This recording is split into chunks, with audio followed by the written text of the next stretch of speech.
Mr. Maynard. This is quite the setup, to be sure, but it's close to Halloween, and I really just wanted to get into this. So this is my favorite Appalachian ghost story to tell, and it is called The Town Without Death. They say that death, like love, is careless in its choosing. Everyone will be visited by death eventually, from the most ruthless tyrant to the kindest soul on earth. And that's just what Sam Dillon was. A kind-hearted and gentle young farmer who everyone agreed deserved nothing but the best in life. Back in the olden days, Sam lived with his childhood sweetheart Marie on a hillside farm deep in the hollers of eastern Kentucky. Sam had loved no one but Marie since he was a boy, and when they finally got to marrying age, Sam immediately made her his bride. They could barely eke out a living on their rocky farmland, but they rarely complained. After all, the only thing they felt they really needed in this life was each other. But in those times, the coming of winter brought sickness and death to many folks deep in the hills. And the first winter after their marriage, Marie came down with a bad fever, which grew worse by the day. Sam watched with anguish as his longtime love slowly slipped away from him, and one sad morning, Marie never woke up from her sleep. Sam's neighbors buried Marie in a small, wind-swept cemetery high above the town. But Sam knew he could no longer live in that town without Marie, for it was filled with so many memories of their life together. So Sam sold his farm, stuffed the bare essentials into a tattered canvas bag, mounted his horse, and rode far away from his home, never to return. Sam rode over and through the high, treacherous mountains, his overwhelming grief driving him forward into strange lands that he'd never seen. The dirt roads gave way to wild, untamed forests. Strange creatures chattered and shrieked from behind the dark trees. Gentle creeks gave way to raging, dangerous rivers. And after a few weeks, Sam finally got tired of being alone and wanted human companionship again. One day, Sam fought his way through the thick brush and found himself standing on a ledge overlooking a beautiful valley. And nestled in that valley was a pretty mountain village, with its freshly painted houses, lush fields and gardens, and a clean, sparkling stream flowing through the center of town. A hand-painted sign beside the road said, "Town of Burning Creek, welcome to all." Sam rode into the village and looked around. It had everything a mountain town in those times typically had: a church, a mercantile store, a restaurant, and a small hotel. But Sam was surprised to find that Burning Creek was missing one key feature. So, he rode up to one of the townspeople and asked out of curiosity, "Excuse me, sir, can you tell me where the cemetery is?" The man, who Sam noticed looked extremely tan, healthy, and strong, let out a hearty laugh and answered, "There's no cemetery here. Ain't no need for one." "Why's that?" Sam asked, surprised at his answer. "'Cause there ain't no death here in Burning Creek, that's why. We're all too happy and healthy to die." The man then pointed at the stream. "You see that water there? It's filled with special minerals that come out of old Indian caves." He then pointed at the thick forest surrounding them. "You see them woods? They're filled with wild game, the biggest and healthiest critters you've ever seen. No one goes hungry here, and no one gets sick, and no one dies." The jolly man then looked over at Sam's thin, malnourished frame and said, "Son, it looks like you could use a good meal. Why don't you come down to the restaurant tonight for supper? There'll be plenty for you to eat, I promise." Well, needless to say, Sam had never heard such a crazy story in all his life, but his rumbling stomach convinced him to look over his minor quibble and accept the man's offer. Later that evening, Sam cleaned up and went down to the restaurant. Sure enough, it was just as the jolly man told him it would be. The tables were overflowing with fresh fruits and vegetables, cheeses and bread, and the sweet smell of glazed cooked meat filled the air. Sam dug ravenously into a huge steaming plate of cooked game, the juicy meat just falling off the bones and melting into his mouth. C'est d'accord, tu me rappelles. Si je suis pas là, je suis chez Christelle.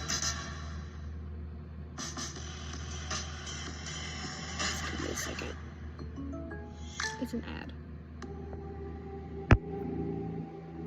He had never tasted meat so delicious in his life. Sam ate so much that night he nearly passed out, so he decided to make Burning Creek his new home, at least for the time being. The next day, he found a job as a farmhand on a large cattle farm at the edge of the forest.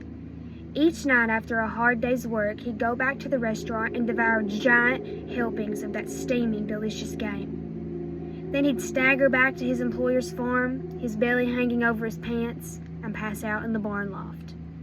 And as time passed, Sam started to believe the story he was told, that there really was no death in Burning Creek.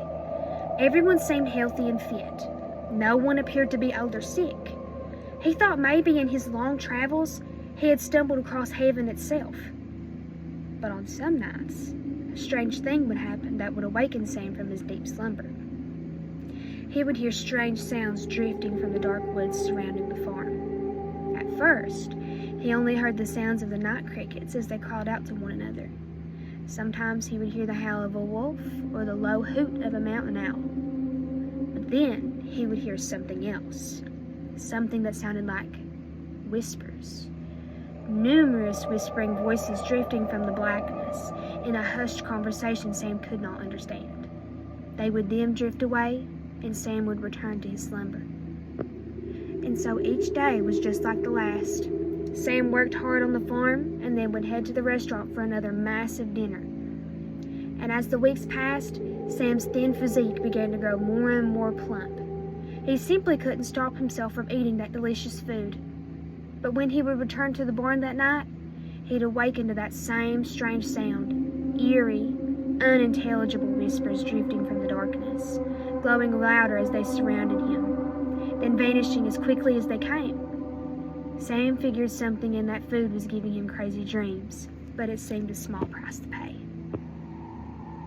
Sam followed this routine day after day until he turned into quite a chubby man. It took all his strength just to do the simple farm chores he had done so many times before. Rivers of sweat would pour down his shirt, and he constantly had to plop down under a shady tree and rest, his chest heaving with each pained breath. One night, he was awoken again by whispering, but this time, the voices weren't coming from the woods. He looked out the window and saw a light on in the farmhouse kitchen. Through the curtain, he saw the shadows of 3 men sitting around the table. It was quite unusual for his boss to be up so late at night, and with company, no less. Curious, Sam crept out of the barn and over to the window, eavesdropping on the hushed conversation inside. "That boy's getting sicker every day," he heard his boss say. "We wait much longer, he'll be too sickly for us to eat." "He's gotten plenty big by now," said another. "You seen the size of him lately? We'll get 2, maybe 3 good meals out of him." "Just looking at him working them fields makes me hungry," answered another. Sam's boss then replied, "All right then, I'll kill him tomorrow. But you boys gotta help me out this time. I ain't staying up all night cooking him like I did the last one." Sam's stomach turned, his head spinning so hard he had to lean against the house. Now he knew why there wasn't a graveyard in Burning Creek. He had been eating the bodies of the dead. And what's worse, he was next. Sam felt sickness burning in his throat, but he knew that he had no choice but to run away into the night. He left his belongings behind and charged straight into the forest, staggering blindly in the darkness, the tree limbs stretching and crawling at his face. For what seemed like hours, he huffed and puffed through the woods until he could take no more. He collapsed under a tree, his heart pounding in his ears. As the forest grew still around him, he began to hear the whispering again. The same voices he had heard each night in the barn. The whispers grew louder and louder, seemingly surrounding him. And as he listened close, he could finally make out what they were saying. "Dig us a grave, dig us a grave, dig us a grave." It was then that the bright moon shone through the trees, and in that moonlight Sam saw a sight that chilled his blood. The woods were strewn with human bones, hundreds of them. Skulls, rib cages, arms, legs, fingers, and toes. Maybe they were wayward travelers like Sam, picked clean of their flesh by the human vultures of Burning Creek. And the whispers grew even louder. dig us a grave, dig us a grave, dig us a grave. Well, like I said, Sam was a kind-hearted man. He was terrified, exhausted, and sick to his stomach, but he also knew that he had a job to do. So he found a large rock and dug a crude grave. For hours he worked, his hands cut and bleeding. He gingerly lowered every bone he could find in that pit and shoveled the dirt back on top. Sure enough, as he kicked the last bit of dirt over that grave, the loud whispering suddenly stopped and the night was quiet again. Sam then continued running into the woods and vanished into the night. A few days later, Sam stumbled across a small mining town. He immediately found the sheriff and told him the hideous story. At first, the sheriff thought that Sam was crazy, but he had heard stories in the past of travelers who had ridden in the direction of Burning Creek, never to return. So he agreed to lead a posse over to Burning Creek to check things out, with Sam leading the way. When the sheriff's posse finally arrived in Burning Creek, they found the streets eerily quiet and empty. "Hello?" they called out, but no one answered. They then walked over to the restaurant and opened the door with a loud creak. What awaited them inside was a ghastly sight. It was a dinner party that had suddenly been frozen in time. The tables were filled with smelly, rotting food, with flies and rodents feasting on the remains. Sitting frozen in the chairs were the dead citizens of Burning Creek, their faces twisted in agonizing pain, the skin on their skeletal corpses marked with hideous purple blotches. The sheriff turned to Sam and said, "Them people got poisoned. Real bad poison." He then picked up a piece of rotten meat and said, maybe it was something they ate. That story was good enough for the sheriff. To stop the spread of disease, they wheeled away the bodies and buried them in a mass grave, giving Burning Creek its first real cemetery. But Sam knew something else had happened. By giving the poor souls scattered throughout the woods a proper burial, he had freed their spirits from eternal torment. And before those spirits traveled back to their final resting place, they got their revenge on the citizens of Burning Creek.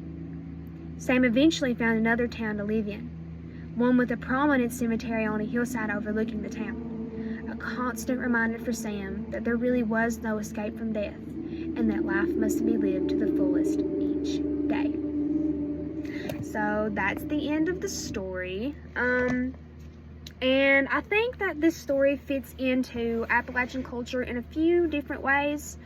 I know that there is a stigma within Appalachian culture from outsiders who think that, that cannibals live in the woods and, things like that.